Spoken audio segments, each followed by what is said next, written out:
மதியம் 12 மணிக்கு வாரன்னு சொல்லிட்டு 7 மணி வரைக்கும் வந்தார். 7 மணிக்கு வந்தவர். ஆக அங்க நடந்த சம்பவம் என்பது அதற்கு முதலமைச்சர் திரு ஜோசப் விஜய் அவர்களும் ஒரு காரணமாக இருப்பார். இதை நாங்கள் கண்டிக்கிறோம். இல்லை, தமிழ்நாட்டினுடைய உரிமைகளை விட்டுத்தரக்கூடாது. இது மக்கள் அளித்திருக்கிற அதிகாரம். இந்த அதிகாரத்துக்கு அருகில் ஆளுநர் வந்துவிடக்கூடாது என்பதற்காகவே தான் நாங்கள் ஆதரவித்தோம். ஆட்சி அமைந்திருக்கிறது. எனவே அதை முதல்வர் உணர வேண்டும், ஆட்சியாளர்கள் உணர வேண்டும். அறக்கழகம் பார்வையாளருக்கு வணக்கம். இன்று நாம் சந்திக்கிற மிக முக்கியமான அரசியல் ஆளுமை அண்ணா திராவிட மக்கள் முன்னேற்ற கழகத்தின் தலைவர், நிறுவனர், வழக்கறிஞர் திரு பசுவன் பாண்டியன். வணக்கம். வணக்கம். கவர்னர் குறித்த ஒரு சிக்கல்னாலே உங்களை பேசாம தவிர்க்க முடியவில்லை. குறிப்பாக முதல்ல வைகை விஷயத்தில் தலையிட்டவர் நேற்றைக்கு முன்தினம் என்ன அறிவிச்சிருக்காருன்னா, எந்த பிரச்சனையா இருந்தாலும் நீங்க இங்க தலையிடலாம், அதாவது மக்கள் கோரிக்கை வைக்கலாம், நான் அரசை சொல்லி அதுக்கான வேலையில செய்யலாம் அப்படிங்கிற விஷயம். குறிப்பா மக்கள் பிரச்சனை ஆளுநர் சொல்லலாங்கிற விஷயத்தை மறுபடியும் ஒரு பேசும் பொருளா மாறி இருக்கிறார். சட்ட ரீதியாக அதற்கு சில வழிமுறை இருந்தாலும் கூட இதை இப்போதைக்கு பேச வேண்டிய காரணம் என்ன? தாவேக அரசு மக்கள் பணி இது செய்யவில்லையா என்கிற கேள்வி இயல்பாக எழுகிறது. இது குறிப்பாக வீரபாண்டியன் சிபிஎம் கட்சியுடைய செயலாளர் வீரபாண்டி கடுமையா கண்டிச்சிருக்கிறாரு. கண்டிச்சது மட்டும் இல்லாம டிவிகே அரசும் சாதாரணமாக கடக்கக்கூடாது, உடனே நடவடிக்கை எடுக்க வேண்டும் என்று ஒரு எச்சரிக்கை விட்டிருக்கிறார். முதற்கட்டமா எப்படி பாக்குறீங்க? 2 நாட்களுக்கு முன்னாடி கூட நான் பேட்டி கொடுக்கும் போது மதுரை வைகை ஆறு சம்பந்தமாக கவர்னர் அவர்கள் அதிகார மீறி செயல்பட்டு அதிகார மீறியமான பேச்சுக்களை பேசுகிறார் என்று கண்டித்திருந்தோம். தாவேகாவுடைய அமைச்சர் நிர்மல் குமார் கூட அதை நாங்கள் அனுமதிக்க முடியாது என்று நிர்மல் குமாருடைய பேட்டியை நான் பார்த்தேன். ஆனால் அதை தொடர்ந்து கவர்னர் அடங்குற மாதிரி தெரியல. கலைஞர் ஒரு திரைப்படத்துல சொன்னது மாதிரி, அரண்மனை நாயே அடக்குடா வாயேன்னு சொன்ன மாதிரி, இது கிண்டி அரண்மனையில உட்கார்ந்துக்கிட்டு ஆட்டம் போடுற வேலையை செய்வதை ஏற்றுக்கொள்ள முடியாது.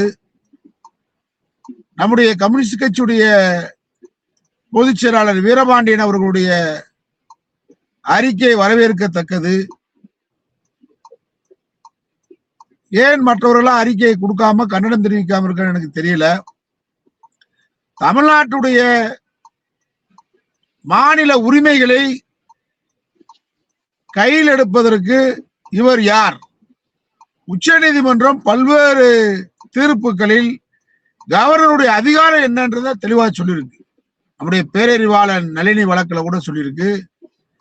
அது மாதிரி கடந்த திராவிட முன்னேற்ற கழக ஆட்சியின் போது பல்வேறு வழக்குகளை அன்றைய கவர்னர் ஆர் என் ரவிக்கு எதிராக மக்கள் நல திட்டங்களை அதற்கான கோப்புகளில் கையெழுத்திடாமல் காலதாமதம் செய்வது குறித்து நீதிமன்றத்தில் பல்வேறு வழக்குகளில் உச்ச நீதிமன்றத்தில் கவர்னருக்கு எதிரான தீர்ப்பு வழங்கிய தீர்ப்பை திமுக அரசு கடந்த அரசு பெற்று இருக்கிறது. அந்த தீர்ப்புகள் எல்லாம் கவர்னருடைய அதிகாரம் குறித்து தெளிவாக உச்ச நீதிமன்றம் வரையறுத்து சொல்லியிருக்கிறது. ஒரு டெல்லிக்கும் தமிழ்நாட்டுக்கும் ஒரு போஸ்ட் மாஸ்டருக்கு என்ன அதிகாரம் இருக்கோ அந்த அதிகாரம் தான் கவர்னருக்கு அப்படின்றதையும் நம்ம கீழே இறங்கி கூட விளக்கத்தை உச்ச நீதிமன்றங்கள்லாம் சொல்லியிருக்கு. இருந்தாலும் பாஜக அரசை பொறுத்தளவில் கவர்னர்களை வைத்துக் கொண்டுதான் மாநிலங்களில் இருக்கக்கூடிய எதிர்கட்சி அரசுகளை மிரட்டுவது, அவர்களை தன் வளையத்துக்குள் கொண்டு வருவது போன்ற பணிகளில் பாஜக அரசு தொடர்ந்து ஈடுபட்டு வருகிறது.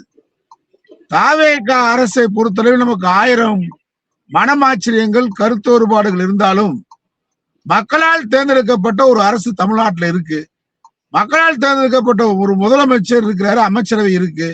இன்னும் சொல்றா, இந்த முதலமைச்சர் காலையில ஸ்கூல் பையன் மாதிரி டிஃபன் பாக்ஸோட தலைமைச் செயலகத்துக்கு போயிடுறாரு.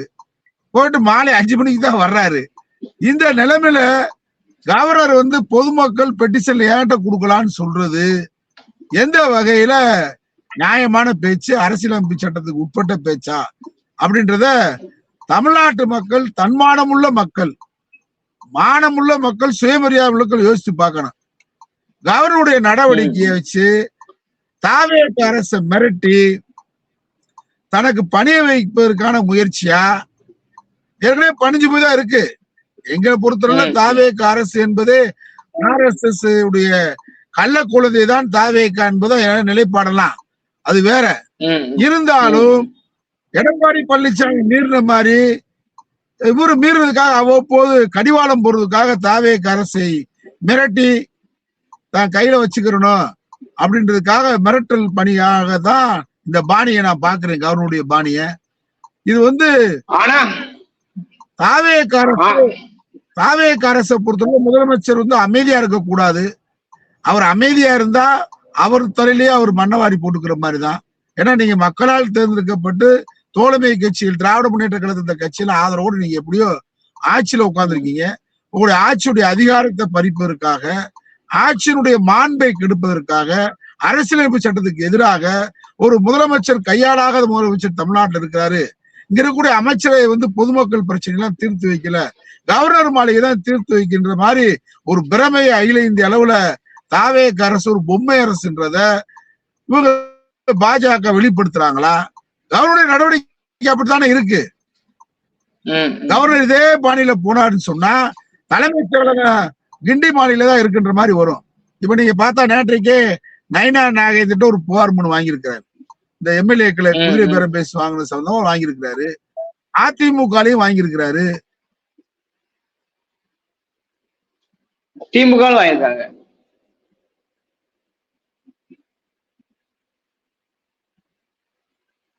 என்னாச்சு?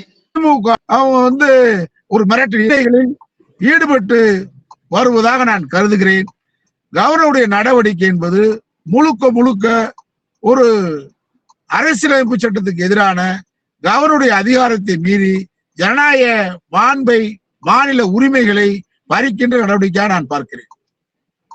ஆனா இது விஷயம் குறித்து டிவிகவுடைய அபிஷியல் டிவிகே கட்சியோ அல்லது முதலமைச்சரோ அல்லது அமைச்சர்களோ எந்த எதிர்வினையும் மாற்றாம இருக்காங்கல்ல. நிர்மல்குமாரை தவிர, அதுவும் வைகையில தான் எதிர்வினையாற்றினார் வைகை பிரச்சனையில. ஆனா இதுல எதிர்வினையாற்றவே இல்லையே, கம்முன்னு இருக்காங்களே. ஒன்றிய அரசு இந்திய அரசாக மாறிய பிறகு இந்த மௌனம் எப்படி புரிஞ்சுக்கிறது? அதாவது அவங்க டிவிகேக்கு கொள்கைன்னா என்னன்னு தெரியாது, லட்சியம்னா என்ன தெரியாது, அவங்க வச்சிருக்கிற கொடிக்கு அர்த்தம் தெரியாது, அவங்களுக்கு வந்து மாநில உரிமைகள்லாம் என்னன்னே தெரியாது. பாவம், நம்ம தற்கொலை வருத்தப்படுறாங்க, நம்ம அவங்க நிலைமை நினைச்சு வருத்தப்படுறோம். அன்னைக்கு பாருங்க, நாடே சீரழிச்சு போய் கிடக்கு. அவங்களுக்கு என்ன, பாண்டிச்சேரியில ஒரு அமைச்சர், நிதி அமைச்சர், தமிழ்நாட்டுடைய நிதி அமைச்சர் பாண்டிச்சேரியில ஒரு நீதிமன்றத்துல அவர் மேல ஒரு வழக்கு இருக்கு. அந்த அமைச்சர், நிதி அமைச்சர் வில்சன் மேல அவங்க தம்பி வீட்டுக்குள்ளேயே புகுந்து பெண்களை அடிச்சு கொலை மிரட்டல் கொடுத்தாருன்னு ஒரு வழக்கு. அந்த வழக்குக்கு ஆஜராகணும் போய், அதுக்கு லீவு நாளா பார்த்து ஜட்ஜி வந்து உங்களுக்கு விடுமுறை நாள் சனிக்கிழமை நான் பார்த்து கூட உங்களுக்காக வாய்தா போறேன்னு கூப்பிடுறாரு. அது கூட போக முடியல. அவர் அமைச்சர்னு சொன்னா என்ன நினைக்கிறாங்கன்னு கேட்டா, அந்த அமைச்சருக்கான அதிகாரம் தெரியல, அமைச்சருக்கான மாண்பு தெரியாம அலைகிறாங்க. அவங்க எப்படி கவர்னருக்கு என்ன உரிமைன்னு அவங்களுக்கு தெரியல. தெரிஞ்சாதானே கோவம் வரப்போகுது உங்களுக்கு. உங்க தன்மானத்தை கிள்ளுனா உங்களுக்கு அதான் மனிதன் இல்ல. அவங்க இல்ல, அவங்களுடைய கொள்கை அறிக்கையில் இருக்கே, ஆளுநர் அனாவசியமான ஒரு பதவி, ஆட்டுக்கு தாடியும் அதே டைலாக் பேசி ஆளுநருடைய இருத்தலை நாங்க கேள்விக்குள்ளாகிறோம்னா அரசியல் மேடையிலே அவர் விஜய் பேசியிருக்காரு. எப்படி தெரியாம போக முடியுங்க? இதெல்லாம் யாராவது எழுதி கொடுத்த ஸ்கிரிப்ட பேசுவாரு. நான் திரைப்படத்தில் நடிச்சுட்டு போற மாதிரி ஸ்கிரிப்ட பேசிட்டு போயிருப்பாரு தவிர அந்த உண்மையான உணர்வு இருக்காதுல. இப்ப ஆர்டிகே நம்ம வந்து கவர்னர் கூடாது என்பது திராவிட முன்னேற்ற கழகத்துடைய கொள்கை. அண்ணா சொன்னாரு, இதை பேசிதான் என் மேல கடந்த காலத்துல ஒரு வழக்காயிடுச்சு. ஆட்டுக்கு தாடியும் தேவையில்லை, நாட்டுக்கு கவர்னரும் தேவையில்லை, அண்ணா சொன்னதான் நான் சொன்னேன். இது ஒரு வழக்காயிருச்சு. இப்ப அதான் சொல்றான், அனாவசியமான ஒரு தொங்கு சதை தான் கவர்னர். கான்ஸ்டிடியூஷன்ல ஒரு தொங்கு சதை. அது இப்ப இருக்கிற கவர்னர் ரொம்ப மோசமான கவர்னர். ஆர்லேக்கர் இருக்கிறாரு, இவர் வந்து பொறுப்பு கவர்னர் தான் தமிழ்நாட்டுக்கு. இவ்வளவு பெரிய தமிழ்நாட்டுக்கு ஒரு நிரந்தரமான கவர்னரை பாஜக போடாம இவர் வந்து போய் அண்மையில ஒரு 4 நாளைக்கு முன்னாடி டெல்லியில அமித்ஷா எல்லாம் சந்திச்சிருக்காரு. அமித்ஷா நல்ல ஆலோசனையா சொல்லி கொடுத்திருப்பாரு. தாவேக்காவை நம்ம காலில் விழுந்துட்டே கிடக்கணும். ஏற்கனவே விழுந்த கட்சி, நம்மளால உற்பத்தி பண்ணப்பட்ட கட்சி தான். இன்னும் அவங்க உற்பத்தி இன்னும் வந்து அவங்க யாராவது போய் தூண்டி விட்டு இந்த கம்யூனிஸ்ட் விடுதலை சிறுத்தைலாம் அங்க கூட இருக்காங்க, ஏதாவது மாநில உரிமை அதுன்னு பேசிடக்கூடாது. வன்னியரசு கூட கண்டிச்சிருந்தாரு கவர்னருடைய நடவடிக்கைக்கு. வன்னியரசு அன்னைக்கு கண்டிச்சிருந்தாரு. அது மாதிரியான கட்சிலாம் அங்க உள்ள இருக்கு, ஜாக்கிரதை. அதனால இவங்களை தொடர்ந்து நம்ம கூட வச்சுக்கணும்னு சொன்னா இந்த மாதிரி நடவடிக்கைகளை மிரட்டிக்கிட்டே இருக்கணும். இப்ப ஏன் பெட்டிஷன் வாங்கினாரு நேத்து நைனா நாகேந்திர, திமுக, அதிமுக 3 பெட்டிஷன் வாங்கி வச்சுட்டு நான் அந்த குதிரை பேரத்தை விசாரிப்பேன் அப்படின்னு ஒரு மிரட்டல். அதாவது கட்சிய இதுல வச்சுட்டு இருக்கிறது, கழுத்திலே வச்சுக்கிட்டு இருக்கணும். கவர்னர் என்ற கட்சி மாநில முதலமைச்சர்கள் அமைச்சர்கள் கட்சிக்கிட்டே மிரட்டுறது. அந்த மிரட்டல் நடவடிக்கை தான் நேற்று அவர் சொன்னதுல என்ன லாஜிக் இருக்கு? கவர்னர்கிட்ட வந்து பெட்டிஷன் கொடுங்க அப்படின்னு சொன்னா என்ன அர்த்தம்? மாநில அரசு தேர்ந்தெடுக்கப்பட்டிருக்கா தேர்ந்தெடுக்கப்படலையா? இங்க ஒரு மாநில அரசு இருக்கா இல்லையா? இந்த மாநில அரசுக்கு ரோசம் இருக்கா இல்லையா? தன்மானம் இருக்கா இல்லையா? ஏன் வந்து நீங்க கவர்னர் வந்து கூப்பிடுறீங்கன்னு கண்டிச்சிருக்க வேணாமா? கொதிச்சு போயிருக்க வேணாமா? சட்டமன்றத்துல ஆர்.என். ரவி தேசியக்கு இதை முதல்ல போட்டாதான் நான் வந்து இருப்பேன்னு சொன்னாரு, போ வெளியேன்னு சொல்லிட்டோம்ல. அதானே திராவிட மாடல் ஆச்சு. தாவேக அரசை பொறுத்தளவுல ஒரு கவர்னர் வந்து இங்க வந்து ஆட்டம் போடுறாரு. என்ன காரணம்? ஆய்வு பண்றேன்றாரு, மாவட்ட கலெக்டரை கூப்பிட்டு பேசுறாரு, வைகாற்று சுத்தம் பண்ணாட்டி நாங்களே களமிறங்குன்றாரு. கவர்னருக்கு கலங்கரங்க அரசியலமைப்பு சட்டத்துல அதிகாரம் உண்டா? நிதி உண்டா? அவருக்கு நிதி லாக்க ஒதுக்கீடு பண்ண முடியுமா? வைகாற்று சுத்தம் பண்றதுக்கு அவர் ஆணையிட முடியுமா? என்ன ஒரு மிரட்டி பாக்குறாங்க பாருங்க. இங்க இருக்கக்கூடிய அரசு வந்து அப்படிப்பட்ட அரசு அவங்களுக்கு தெரியுது. ஒரு தற்கூரியலா இருக்காங்க, அரசியல் அறிவு இல்லை அவங்களுக்கு. ஆனா மிரட்டி கையில வைக்கணும் அப்படின்றதுக்காக தான் கவர்னர் இங்க ஆட்டம் போடுறாரு.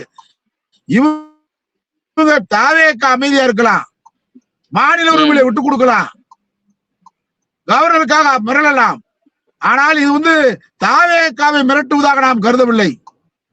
இது வந்து தாவேக அரசுடைய மாநில உரிமைகளை பறிப்பதாக நாம் கருதவில்லை.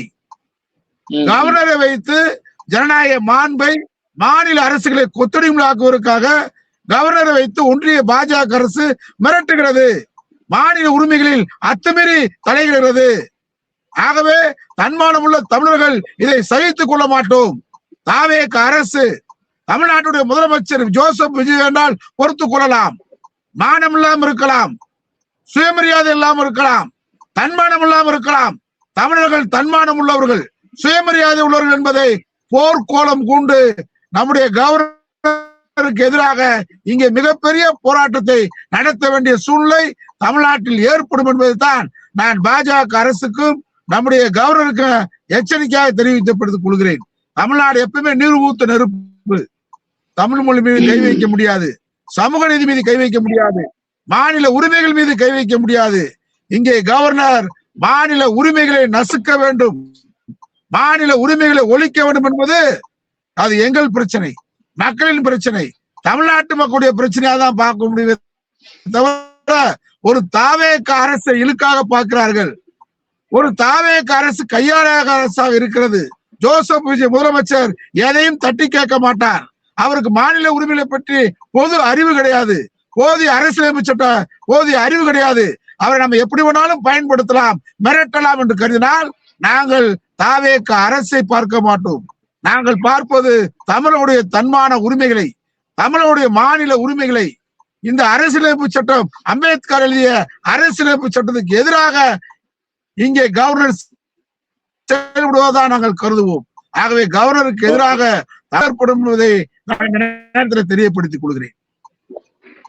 இன்னொரு பிரச்சனை இப்ப பெரிய பிரச்சனை வெடித்திருக்கிறது. அது என்னன்னா, உச்ச நீதிமன்றத்தில் திமுக தொடுத்த வழக்கு ஆதவ் வந்து இந்த 40 ரூபாய் இறந்ததுக்கு வந்து திமுக தான் காரணம், அதுக்கு ஒரு கணக்கு வழக்கு இருக்கு, அது தீர்க்கப்படும் அப்படின்னு சொல்லி ஆதவ் வரிச்சிருந்தாரு. எந்த ஒரு ஆதாரமற்ற குற்றச்சாட்டு.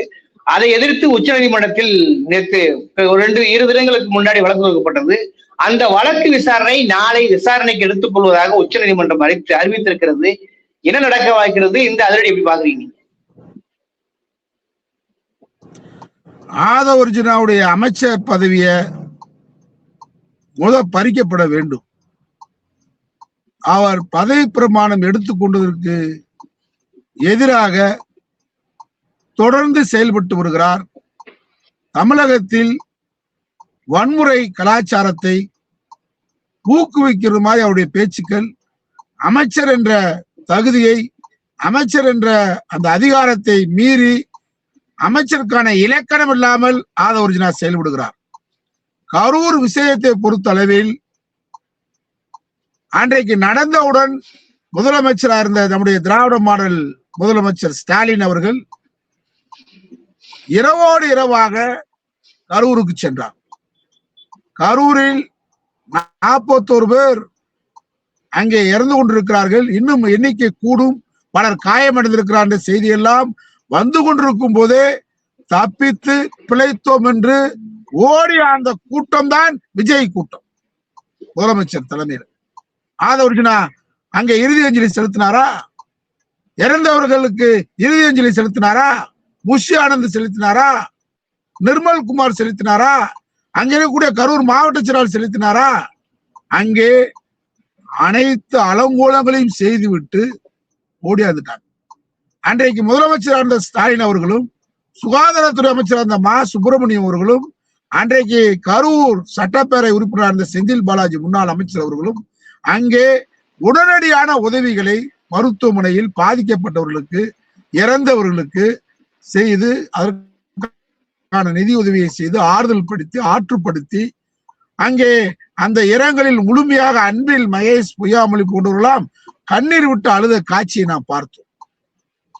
அந்த காட்சியை தொடர்ந்து அங்கே எல்லாம் நாங்கள் சென்று பார்த்த பொழுது, மறுநாளே விசாரித்த பொழுது, சம்பவத்திற்கு முழு பொறுப்பு வந்து தாவே காண்டம் அப்படிதான் அங்க இருக்கிற பொதுமக்கள் சொன்னாங்க.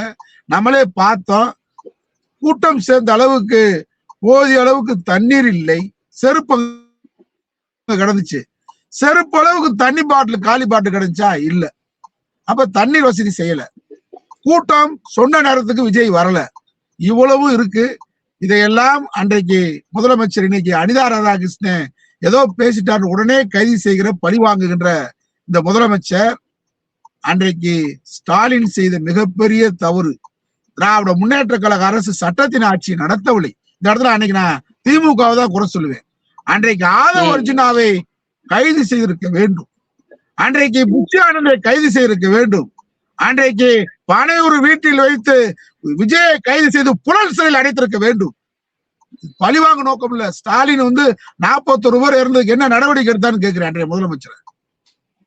சட்டத்தைப்படி அவர் நடவடிக்கை எடுக்கல. அது அவர் தவறு. அவர் என்ன சொல்றாரு? மாறாக என்ன ஸ்டேட்மெண்ட் கொடுக்குறாரு? இந்த மாதிரி ஒரு தொண்டர்கள் சாவதை வந்து எந்த தலைவனும் விரும்ப மாட்டான் அப்படின்னு அவருக்கு சப்போர்ட் அறிக்கை கொடுக்குறாரு. இது என்ன நியாயம்? அதான் இன்னைக்கு தப்பு இன்னைக்கு ஆதவர்ஜுனா திமுக மேல பழி சொல்றாரு. இந்த கொலைக்கு எல்லாம் இது கொலைதான். இந்த கூட்டத்தை சேர்த்து 41 பேரை பகிரங்கமாக கொலை செய்து விட்டு வந்த கூட்டம். நான் வழக்கு நிலுவையில் இருக்கிறதுனால ஆதவர்ஜுனா பேசுறதுனால நான் பேசுறேன். கேட்டா அதை பேச மாட்டேன். ஒரு அமைச்சரு வழக்கு நடந்துகிட்டு இருக்கும்போது இந்த வழக்குல திமுக மேல பழிய போறாரு. நான் பகிரங்கமா சொல்றேன். 41 பேர் மரணத்துக்கு காரணம் ஜோசப் விஜய், ஆதவ அர்ஜுனா, அங்க கூடிய மாவட்ட செயலாளர் முஷி ஆனந்த். ஏன் திமுக அரசு எஃப்ஐஆர் போடல? ஏன் அரசு பண்ணல? அதான் இன்னைக்கு திமுக மேல பழிய சுமத்துறாரு. இது பொதுமக்கள் அங்க இருக்க கரூர்ல இருக்க பொதுமக்களுக்கு தெரியும். அதனாலதான் கடந்த தேர்தலில் சட்டப்பேரவை தேர்தலில் கரூர்ல தோத்தாங்க. ஏன் ஜெயிக்க வேண்டியதானே? நான் ஆதவ அர்ஜுனாவை கேட்கிறேன். கரூர் மக்கள் உங்க பக்கம் நியாயம் இருந்தா கரூர் ஒரு கணக்கு தீர்க்கணும்னு சொல்லுவீங்களே, மக்கள் உங்களை ஜனநாயகியா கணக்கு தீர்த்துட்டாங்களே. கரூர்ல உங்களுக்கு வாக்கு போடலையே, உங்களை வெற்றி பெற வைக்கலையே. ஏன் காரணம்? என்ன காரணம்? கரூர் மக்கள் உங்களை ஜனநாயக ரீதியாக வாக்களிக்காமல் உங்களை கணக்கு தீர்த்திருக்கிறார்கள். அதான் உண்மையான ஜனநாயகத்துல தீர்ப்பு. இந்த தீர்ப்பு ஆதவ அர்ஜுனா ஒத்துக்கிறாரா? கரூர் மக்கள் 41 பேர் மரணத்துக்கு காரணம் திமுக தான் சொல்லியிருந்தா உங்களை வெற்றி பெற வச்சிருக்கணுமே. 107 இடத்துல வெற்றி பெற்ற தாவே கையன் கரூரில் தோற்றது. அதனால திமுக காலம் கடந்து ஆதவ அர்ஜுனா நடவடிக்கை சொல்லி உச்ச நீதிமன்றம் போயிருக்கு. ஆனா உச்ச நீதிமன்றத்தில் நிச்சயமா தீர்ப்பு கிடைக்கும். ஆதவ அர்ஜுனா வந்து பதவி மந்திரி பதவி இருந்து வழக்கு நிலுவையில் இருக்கும் போது சிபிஐல இருக்கு.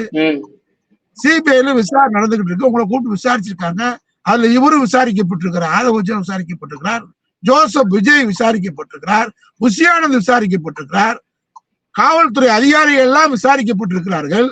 இப்ப நான் கணக்கு தீர்ப்புன்னு சொல்றது சட்டத்துக்கு முரணானது இல்லையா? என்ன கணக்கு தீர்க்கிறீங்க? அதான் இன்னைக்கு செந்தில் பாலாஜிய ஒரு பொய்யா சொல்லி அவர் வந்து எம்எல்ஏக்களை குதிரைபுரம் பேசினாரு அப்படின்னு சொல்லி அந்த வழக்குல அவரை கைது செய்து கரூருக்கு 10ஆம் தேதி 11ஆம் தேதி விஜய் போகும்போது அவரை பொய் வழக்குல கைது செய்து சிறையில வச்சுட்டு நான் 41 பேருக்கு காரணமான செந்தில் பாலாஜிய சிறையில் வச்சிருக்கிறேன், மக்களை நான் வந்திருக்கிறேன்னு ஒரு சொல்லணுமா? அதுக்காக இன்னைக்கு வந்து பொய்யாக சம்மன் கொடுத்து செந்தில் பாலாஜியை கைது செய்ய துணிகிறார்கள். எவ்வளவு பெரிய அயோக்கியத்தனம்! டெல்லியில பாஜக என்ன செய்தோ, அமலாக்கத்துறையை கையில வச்சுக்கிட்டு அவங்க என்னென்ன அட்டுழியம் பண்றாங்களோ எதிரி கட்சியில, அதை தானே நீங்க லஞ்ச ஒழிப்புத்துறையை கையில வச்சுக்கிட்டு போலீஸை கையில வச்சுக்கிட்டு பண்றீங்க. திமுக நினைச்சிருந்தா விஜய் 2 ஆண்டு கால அரசியல் கட்சி நடத்திருக்க முடியுமா? திமுக செய்த மாபெரும் தவறு. அவங்க பழி வாங்க வேணாம். வேற யாராவது 41 பேர் ஒரு கூட்டத்தை சேர்த்து இறந்து போயிருந்தா நடவடிக்கை எடுக்காம இருக்குமா திமுக? ஏன் விஜய்க்கு அவங்க சப்போர்ட் பண்ணாங்க? அன்னைக்கு சப்போர்ட் பண்ணாங்க திமுக. அதனாலதான் இன்னைக்கு உச்ச நீதிமன்றத்துக்கு போய் நம்ம நீதி நிலைநாட்ட வேண்டிய சூழ்நிலை திமுக தள்ளப்பட்டிருக்கு. அதனால திமுக இன்றைக்கு உச்ச நீதிமன்றத்துக்கு போயிருக்கிறது சாதாரண விஷயம் இல்ல. தொடர்ந்து பொய் பேசுகிற, தொடர்ந்து வதந்தியை கிளப்புகிற, தொடர்ந்து தமிழ்நாட்டுல திமுக மீது அபாண்டமாக பழி சுமத்துகிற ஆதவ் அர்ஜுனாவுக்கு நீதிமன்றம் சரியான நடவடிக்கை எடுக்கும் என்று நான் கருதுகிறேன். அப்ப இதற்கு பிறகாவதும் ஆதவ் அர்ஜுன் பின்வாங்கறதுக்கு வாய்ப்பு இருக்கா உச்ச நீதிமன்றத்துல? உச்ச நீதிமன்றம் சரியான தீர்ப்பை கொடுக்கும். மக்கள் மன்றம் ஏற்கனவே கரூரில் கொடுத்து விட்டது. கரூர்ல வெற்றி பெற்றிருந்தாதான் பேசணும். எங்க மேல மக்கள், கரூர் மக்கள் உங்களுக்கு மேல அனுதாபப்படல. அதான மக்கள் தான் ஜனநாயகத்துல இறுதி எஜமான்கள். கரூர்ல நீங்க வெற்றி பெற்றிருக்கணும். உளுந்தூர்பேட்டையில நீங்க முதல் மாநாடு போட்டீங்க, வெற்றி பெற்றீங்களா? விக்கிரவாண்டியில இல்ல. அவ அந்த மக்கள் நிராகரிச்சுட்டாங்க. கரூர்ல 41 பேர் திமுக மேல பழிய போட்டீங்க, உங்களுக்கு வாக்களிக்கல. மதுரையில திருமங்கலம் தொகுதியில தான் நீங்க கூட்டம் போட்டீங்க, மாநாடு. நீங்க கூட்டின இடங்கள் எல்லாம் தோல்வி. அதனால இறுதி எஜமான்கள் வாக்காளர் உங்களை தோல்வியடைய வச்சிருக்காங்க. மைனாரிட்டி மந்திரி சபை அடக்கி வாசிங்க. ஆதவ் அர்ஜுனாவுடைய அடாவடித்தனமான அடங்காத்தனமான திமுக மேல அனாவசியமான பழி போடுகிற பேச்சுக்கெல்லாம் நீதிமன்றம் சரியான கடிவாளம் வழங்கும், தீர்ப்பு கொடுக்கும். நிச்சயமாக ஆதவ் அர்ஜுனா மந்திரி பதவியிலிருந்து இறக்கப்படுகின்ற சூழல் வெகு விரைவில் உருவாகும் சட்ட ரீதியாக.